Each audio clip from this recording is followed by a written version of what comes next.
wanted to start and ask you about your podcast, 83 Weeks with Conrad. What was it that made you decide to take this journey through your wrestling history? Conrad. Yeah.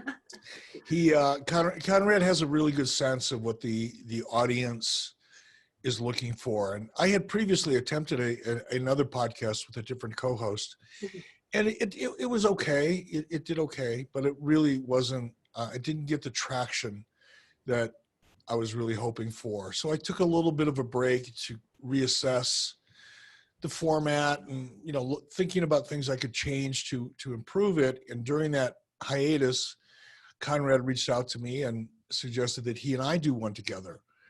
And because Conrad had been having so much success with Bruce Pritchard, I thought it might be wise to listen to him. And he convinced me that he had a good idea for a format, and he felt confident that it would resonate with the audience, and it clearly did.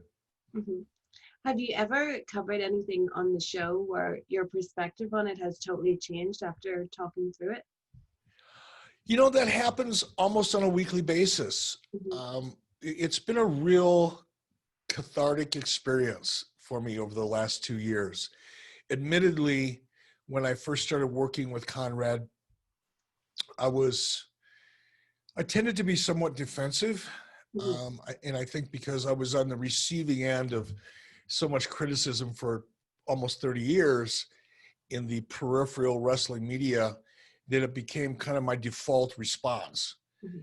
And in addition to that, I felt, incorrectly by the way, but felt that the audience was really looking for that kind of combative, me versus Conrad perspective. And that's not really what the audience was wanting to hear. They were looking for a more honest, real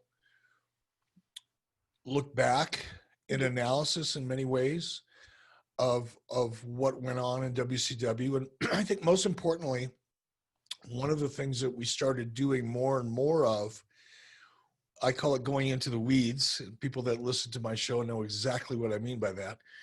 But I go into great detail on the business of the wrestling business.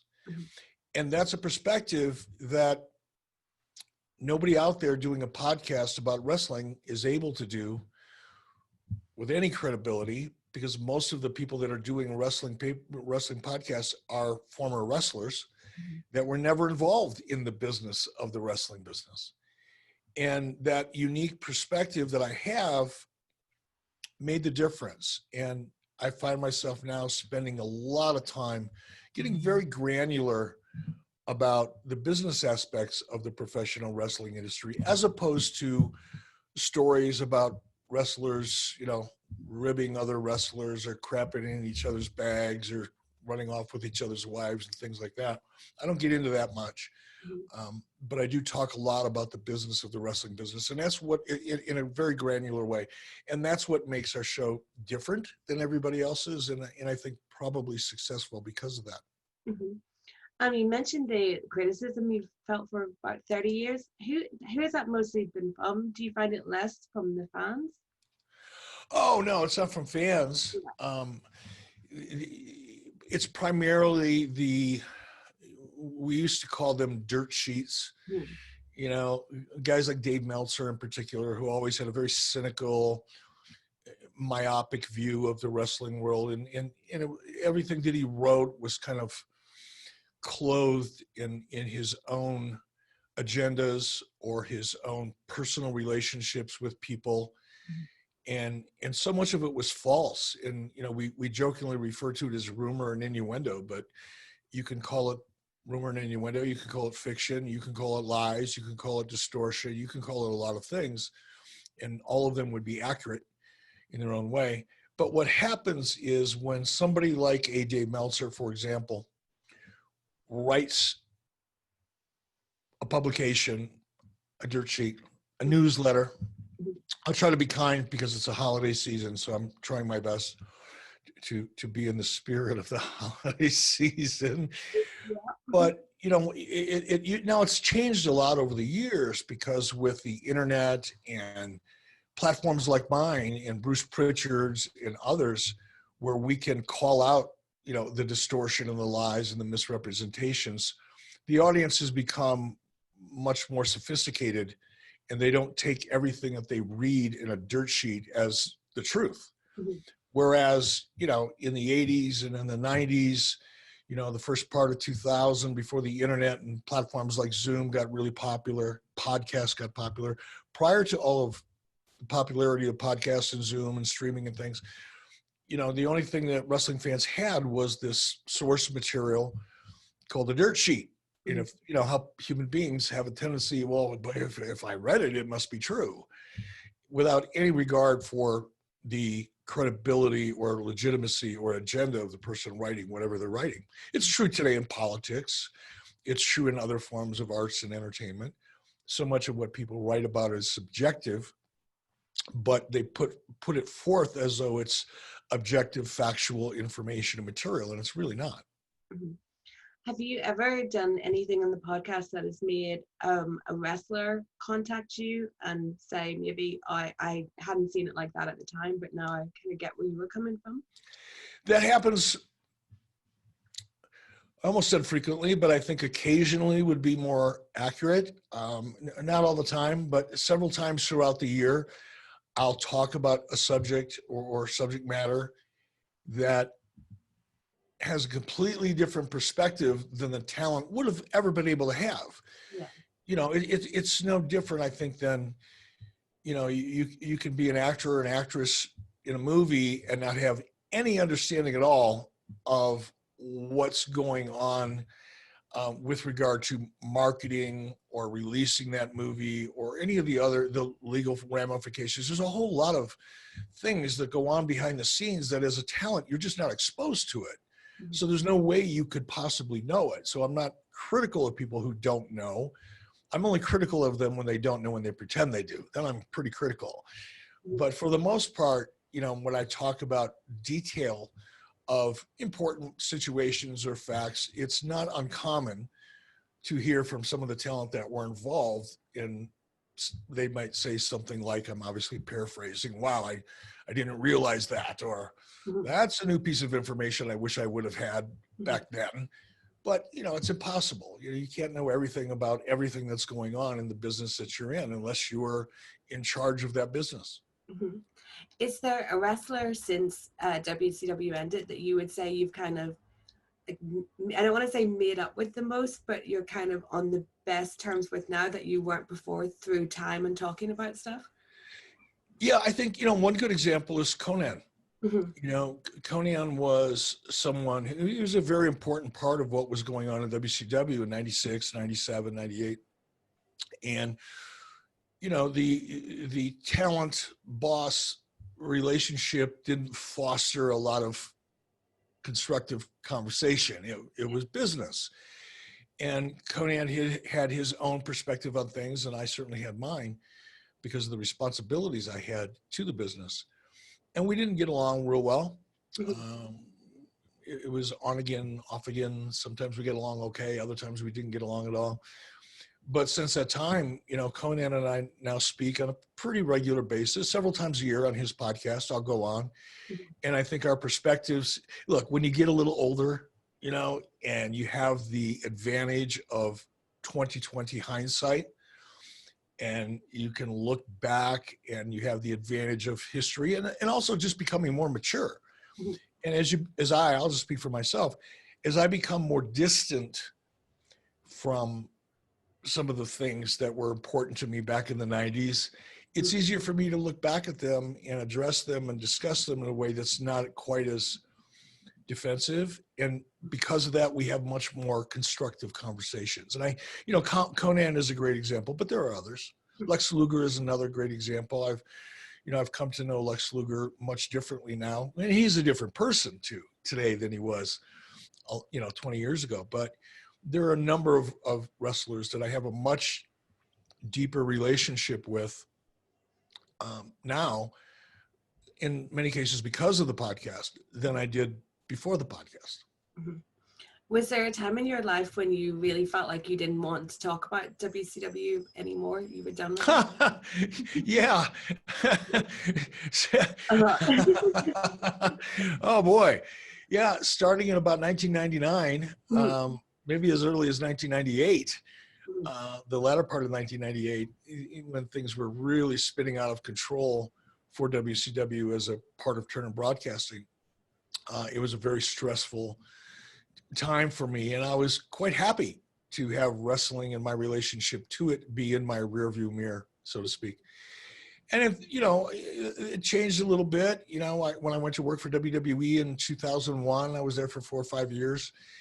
And it changed up a little bit. But even when I started doing the podcast, truth be known, even when I started working with Conrad just a couple of years ago, I would literally have to spend an hour or two alone with myself, changing my state of mind, and opening up, being willing to open up and discuss things that I just preferred not to discuss anymore. And not because they were, you know, hurtful or stressful or anything. It's just like, I don't want to talk about it anymore. It's the past. You know, that's one thing that I had to overcome.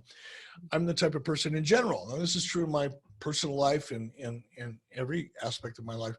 I don't dwell on the past. I don't think about the past. I don't think about what I did yesterday. It doesn't matter anymore because it's gone. I think about what I'm going to do today.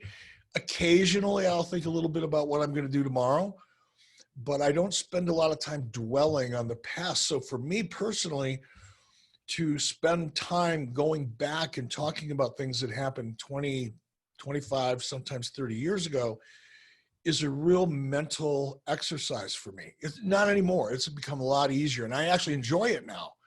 But it took a long time. And again, not because they were bad memories. There was a lot of great memories. I didn't spend any time dwelling on those either. You know, it didn't matter if it was a good memory or bad memory. It was just a memory, and it was a waste of my energy. So I didn't spend any time thinking about it. But that's changed now, and I really enjoy reflecting back and kind of seeing what I can learn. You know, what lessons do I have for myself based on decisions that I made, good or bad, and how they apply to my life, or maybe in some cases the industry today.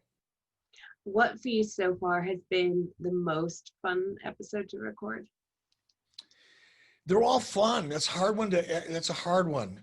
You know, I think the last 6 months of podcast in particular have been some of the most fun podcasts that I've done.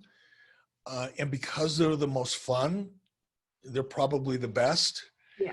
Because podcasting, you know, I've learned a lot about it. You know, I spent 30 years in front of a camera trying to get an audience to react the way I wanted them to react, when I wanted them to react that way. And that's a skill, and it comes with time and experience. But that's different than podcasting. Podcasting is more about telling a story. You know, being on camera in wrestling is exposition. It's making statements. It's creating anger or advancing a story, so to speak. But with a podcast, every podcast is really a journey. It has a beginning, it has a middle, and it has an end.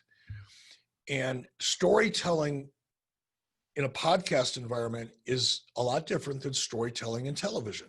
And I've had to learn that skill over the last couple of years. And I think I'm finally, I guess the fact that I recognize that storytelling in a podcast is much different than storytelling on television is a sign that I'm kind of figuring it out. And I like to think I'm getting better at it.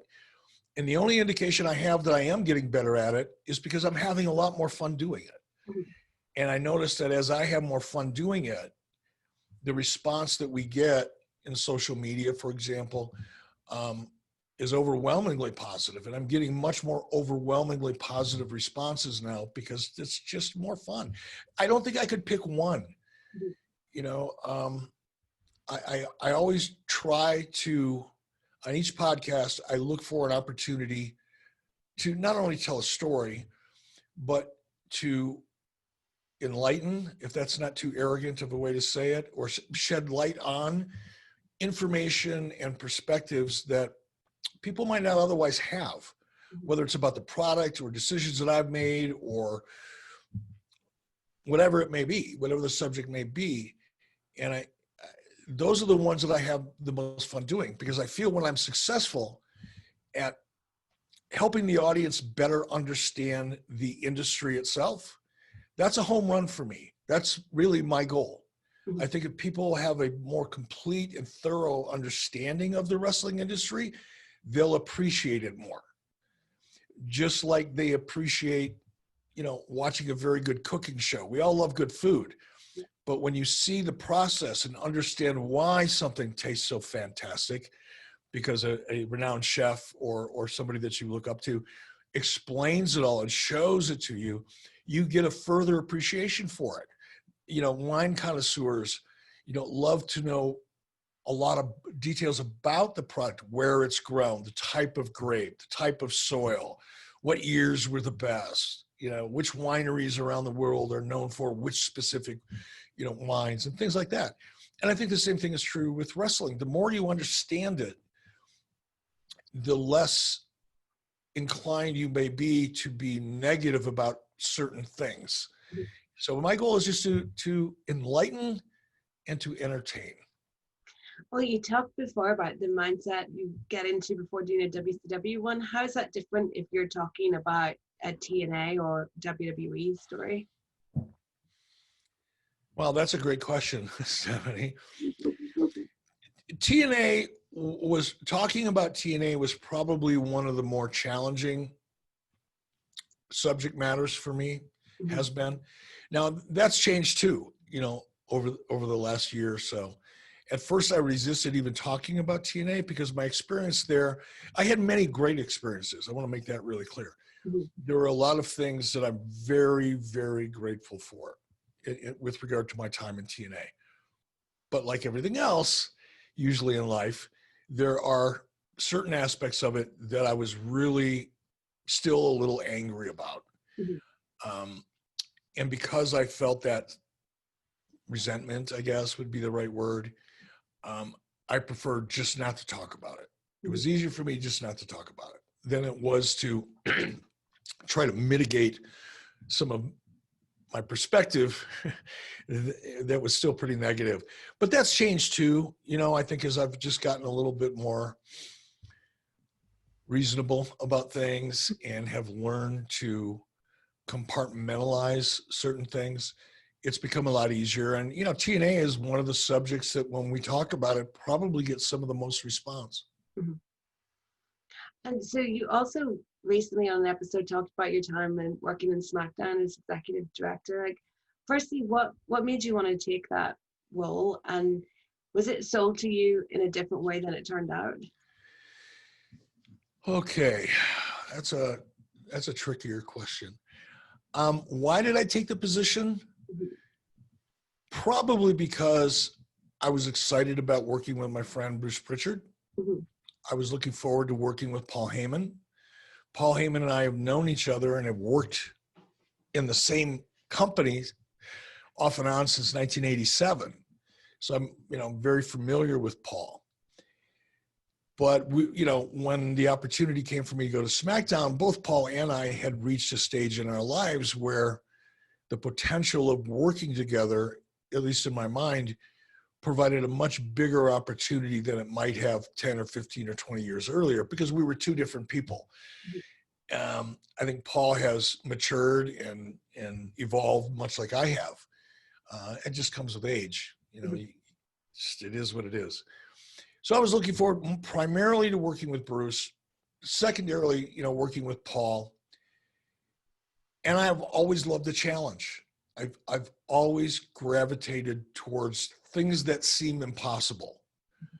And the thought of me being the executive director of SmackDown was, in the minds of most people, impossible. Mm-hmm. So the fact that I had that opportunity was really attractive to me. Now, in terms of, was it sold to me differently? I don't think that would be fair to say. It was a brand new position within WWE at the time. No one had ever held that position before. It was a position that I think was born out of a desire to reimagine the way the creative side of WWE would operate going forward into the future. And I think as is sometimes the case when you're reimagining anything or taking a completely different approach to something, you have certain expectations, certain hopes, and certain goals. And then when the reality converges on the perception or the goals, sometimes there's a conflict. There was not nearly the autonomy that I was hoping would be there. There wasn't an open mind to new ways of doing things, which either I allowed myself to believe there would be, or I was led to believe there would be. I'm not sure which is true even to this day. I would say it was probably, me allowing myself to believe something that wasn't true more than being misled. I'll take responsibility for that. But I think there was a little bit of that, just inherent in the idea that this was a whole new approach and we're going to do things differently. Well, that suggests on its face that there's going to be a new approach. And there really wasn't a new approach. It was the same approach with different people. And it just didn't fit real well. I mean, I didn't mind. I mean, look, I enjoyed my time in WWE. Some of my closest friends to this day are still working at WWE. And even people that I wouldn't consider close friends are very good acquaintances of mine. And even people that aren't good acquaintances of mine are people that I have a lot of respect for. So it wasn't, there was nothing personal about it. It was, I've never been, I've been married for 37 years and I've been with my wife for almost 40. So I'm not really familiar with dating apps, but I can only imagine that some people that use them, they look at a profile, they see a picture, they look at a profile and they go, wow, that's going to be perfect for me. Let's go out. And then they go out to dinner and within 20 minutes, they can't wait to get home because the chemistry just isn't there. The expectation and the chemistry kind of disconnect somewhere after they deliver the first glass of wine and the appetizer. So I think that was the case. It was more of a chemistry issue than it was anything else. Mm-hmm. You hear like a lot of fans say that maybe WWE would get better if Vince stepped back. Do you feel that way, having been in there? Or do you know who would kind of take who in more of his role? It's a hard one. Mm-hmm. I think this is always a very difficult one to respond to because Vince McMahon is a very complex individual. Yeah. And because he's so complex, the response to what seems like a simple question is equally as complex. Mm-hmm. On the one hand, no one can argue that Vince McMahon's vision, his drive, his pure unadulterated passion for his business is what's made WWE as successful as it is today. Mm-hmm. WWE would not be where it is today were it not for Vince McMahon and his vision for what the product should be. I don't think anybody could challenge that. On the other hand, I think like any other form of entertainment, as of now, based on what I know, now I haven't been there in a year, so maybe things have changed internally and I'm just not aware of it because I don't talk to my friends in WWE. When I talk to people that are close to me in WWE, we never talk about business. So I don't know what's going on there. But despite the fact that Vince McMahon's vision and passion and drive and commitment is what got WWE to the dance, like any other form of entertainment, the audience changes and the approach to it has to change with it. I'm not convinced that Vince McMahon has embraced that concept yet. Yeah. And it's not that he's not capable of doing it, but people who start from nothing and become multi-billionaires tend to be a little stubborn. And they've earned the right to be, by the way. Yeah. They've got 1 billion or more reasons to back it up. But I think, Vince is also a very smart guy. And when the time comes and Vince realizes that maybe letting somebody else steer the ship creatively might be better for the overall product, then that will happen. But until then, it's going to be Vince McMahon, and he's going to do it the way he sees it. He's going to create per his vision and not compromise too much. And you've appeared on Dynamite twice now. So how did that come about with AEW? It started with a YouTube interview. Conrad Thompson called me and said, "Hey, Tony Khan's promoting a benefit that he's doing. He's raising money, through AEW, and would you be willing to do an interview with him on YouTube?" I said, "Absolutely. I've never met Tony. I would love to talk to him." And we had a great interview. It was very fun, very positive. Tony's a very, very intelligent guy that has a strong vision, and he's a passionate fan. That's a great combination. Oh, and by the way, he's got a ton of great funding behind him, and that doesn't hurt either. So I was excited to talk to Tony, and then shortly after that, Cody Rhodes reached out to me and said, "Hey, there's a scene that we're doing, an angle, if you will, depending on what you want to call it, and we think you'd be perfect for it. Would you be interested in doing it?" And I said, "Sure, I'd be happy to do that. I love to perform. I worked with Chris Jericho, of course, and I thought it would be an absolute blast, and it was an absolute blast." Mm-hmm. And then the second time, it was kind of the same thing. Only by that time we had, a more casual relationship, and they just sent me a text and said, "Hey, would you be willing to come in and do whatever it was I did last?" It was 2 emails and a plane ticket, and I was there. Nice. Did you notice anything, like what's the atmosphere backstage like at Dynamite? It's very positive. Mm-hmm. It reminded me of why I was so excited about, for example, WCW in 94 and 95, because there was a sense of anything is possible. The energy amongst many of the talents was very constructive and cooperative. And it's not to say that there weren't issues, there were, but there was just this sense that, man, we can do anything. And it was a very positive vibe, and there was a lot of collaboration. And I think that's the key thing that I saw in AEW was a lot of collaboration and taking a good idea and trying to make it a great idea, trying to take a great idea and make it a spectacular idea, and that type of thing. And, when you're around, just the energy of that, just the sheer, you can't see it, you can't feel it, you can't pick it up and hold it, you can't taste it, but you can feel it. You can feel that positive energy. And that creates more positive energy.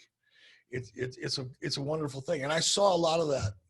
I've only been backstage twice in AEW, so I'm by no means, an expert, but from the time that I've spent there, several hours each time, I can tell you that that energy, that collaboration is very vibrant, almost profound, and it makes a big difference in the product. Did you have like an initial reaction when you heard that Tony Khan was starting a wrestling business? The idea that anyone would start another company?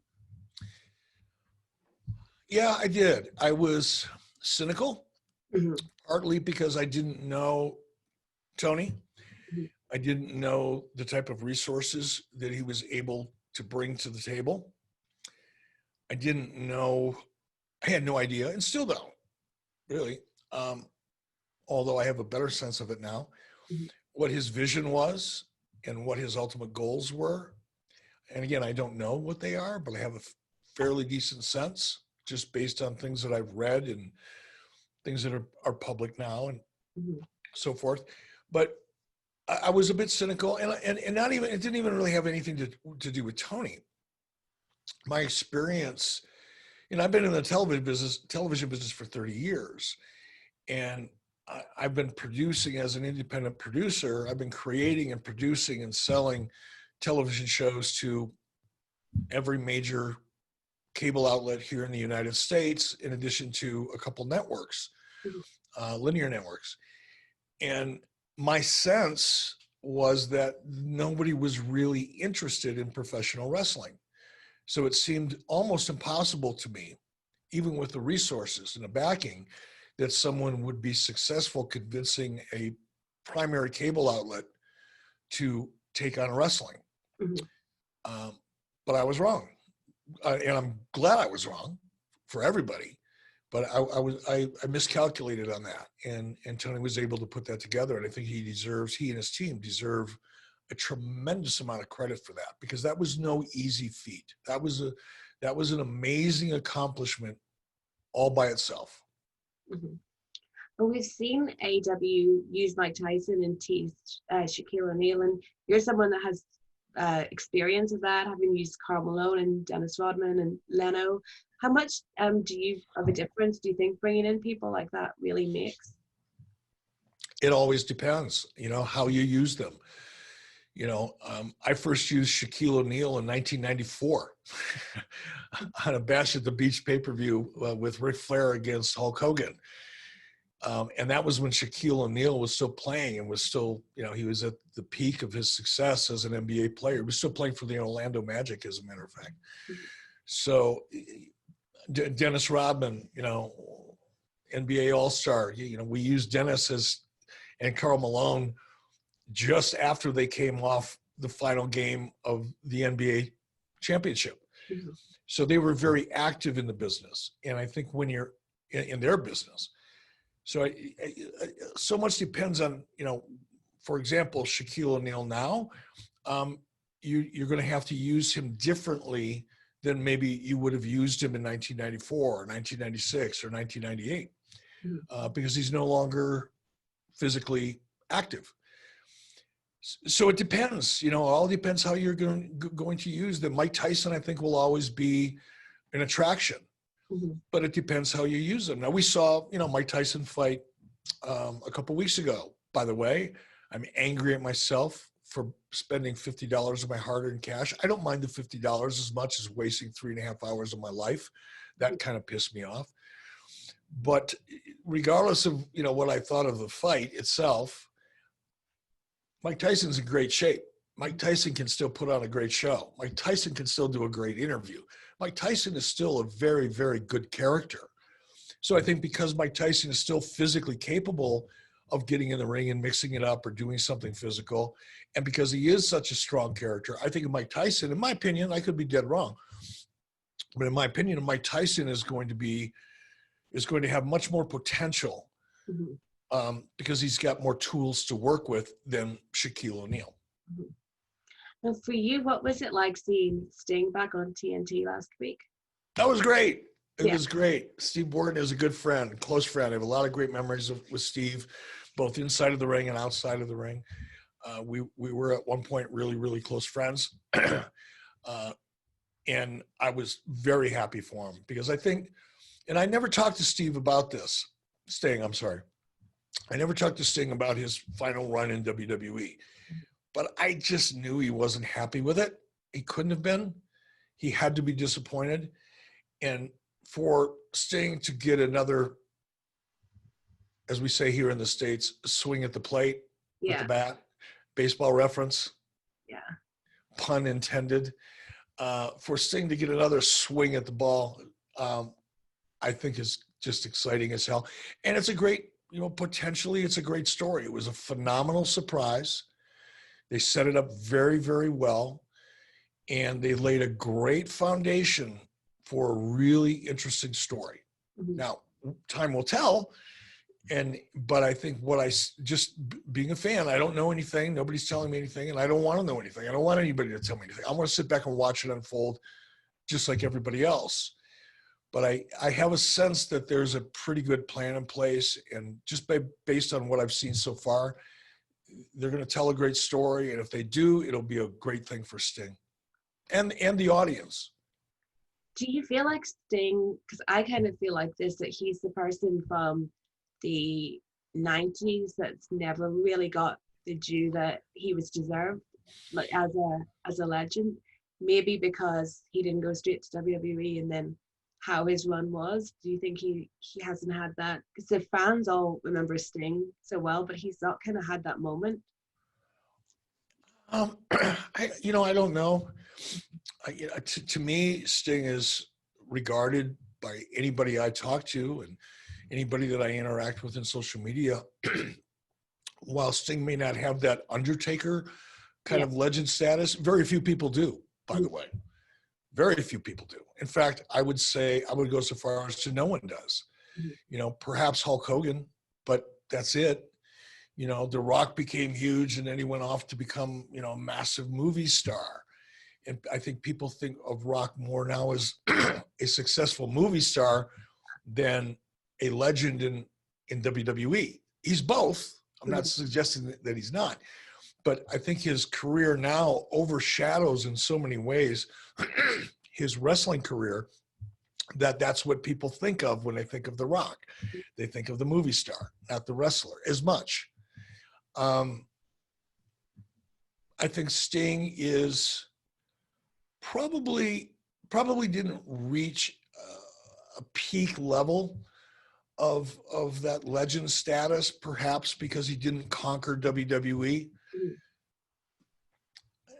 So I don't know. Maybe I guess that's subjective. Everybody will have their own opinion about that. But in my mind, Sting is one of the biggest stars ever in the history of the industry. And what was your thoughts on what they now seem to be doing with Impact? Like, how do you think AEW can benefit from being in a relationship with Impact? You know, I don't know. And neither does anybody else, other than perhaps Tony Khan and whoever is in charge of AEW, or excuse me, of Impact Wrestling. On the surface, without knowing anything at all about the structure of their relationship and the nature of it, I would say that Impact has a lot more to gain than AEW does. And I don't mean to be critical when I say this, but Impact was lucky to attract 250,000 viewers a week on a small cable outlet that very few people even know about. AEW is one of the top rated shows on all of cable television on a premier cable network in prime time. So right off, just on the surface, I would say Impact's going to win in terms of who's going to benefit most, just because of that. But, and here's the part I'm excited about. I'm excited about the but. The storytelling opportunity that the relationship with Impact and AEW provides going forward could benefit AEW simply from a storytelling perspective. And if that's the case, it's a brilliant move. But time will tell. And again, none of us really know. The only people that know are the principals involved in the deal themselves, Tony Khan and who's ever on the Impact side of that equation.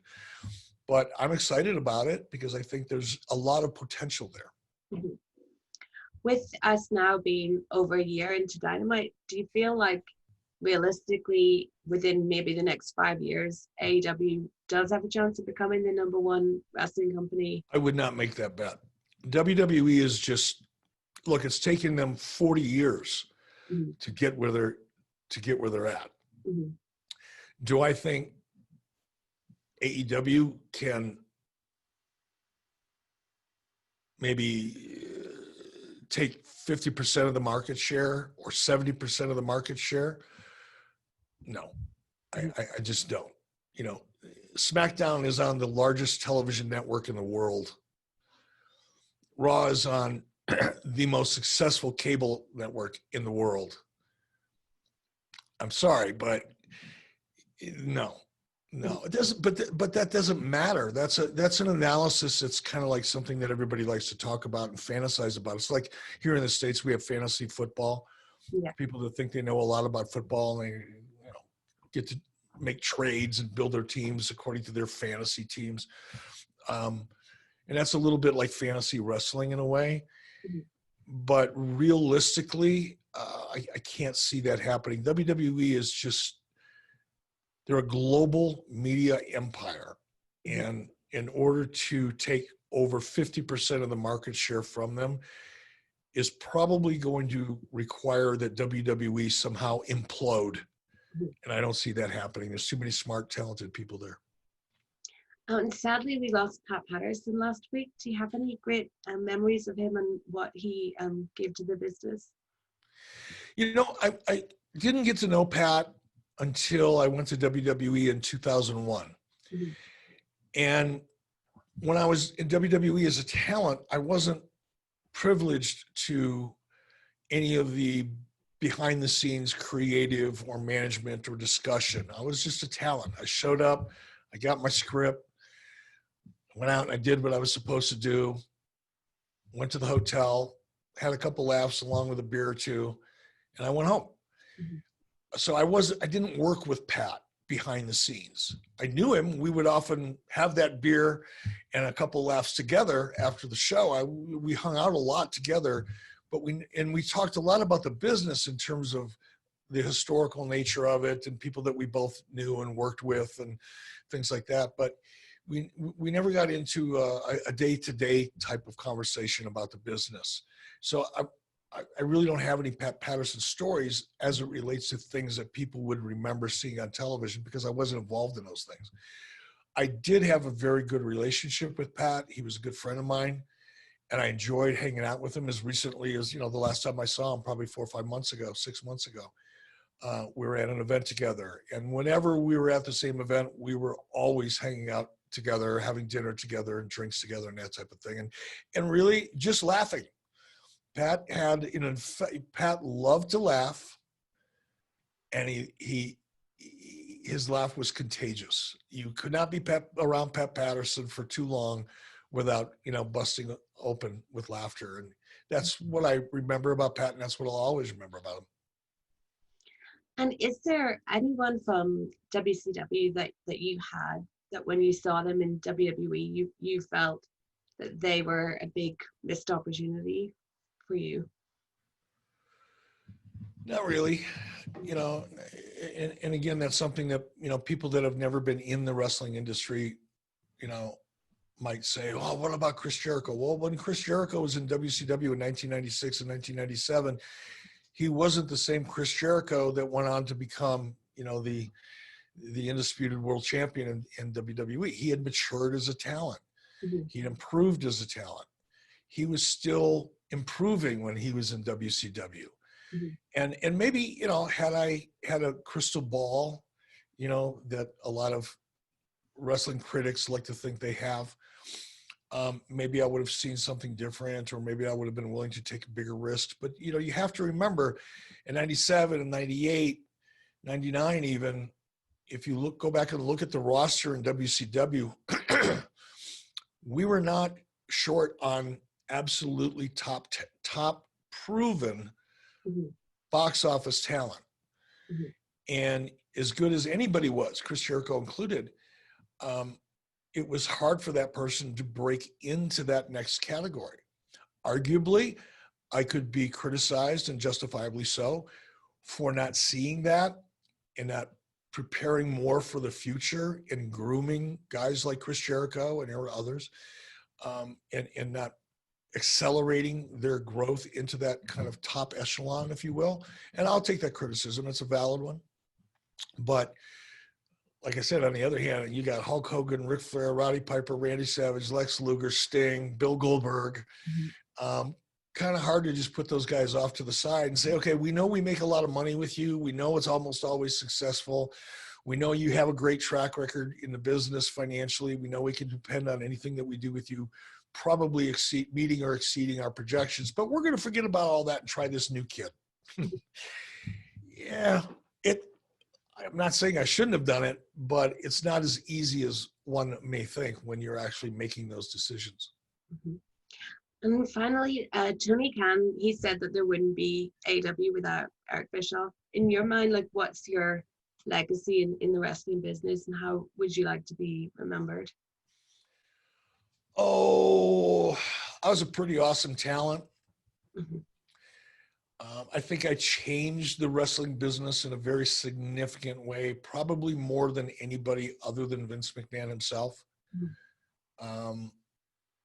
I did things in 95 and 96, 97 and 98 that literally changed the industry forever. Mm-hmm. The WWE had to follow suit because of the changes that I made in the way the product was presented, the way the stories were told. Mm-hmm. And I don't think anybody else would have or could have done what I did. But beyond that, I just hope that, when it's all over, people go back and look at the really fun stuff that came about as a result of it. And that's part of the fun that I have doing the podcast, is going back and looking at the horrible decisions I made, but also talking about some of the great things that have happened and how they still affect the business today. You wouldn't be watching a 2-hour live Nitro or Raw had it not been for Nitro. You wouldn't be watching a 2-hour live SmackDown or 3-hour live Raw or 2-hour live SmackDown had it not been for Nitro. You wouldn't be watching a 2-hour live AEW show on TNT had it not been for Nitro.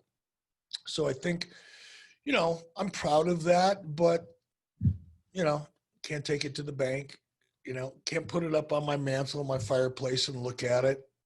Just look back and smile every once in a while. That's it. It's not a big deal to me, really. Like I said, when I said I don't think about the past, I really don't think about my legacy. I really don't.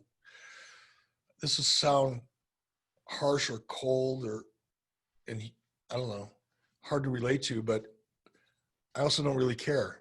Legacies are what? What are legacies? They're just, memories. And I've had enough great moments that will live on in television, on the WWE network or wherever. People still be getting a kick out of them, long after I'm gone. And I guess that's a good legacy, right? Yeah, absolutely. Well, thank you very much for taking the time to speak to me, Eric. It's been a pleasure. Thank you. Thank you very much, Stephanie, and anytime.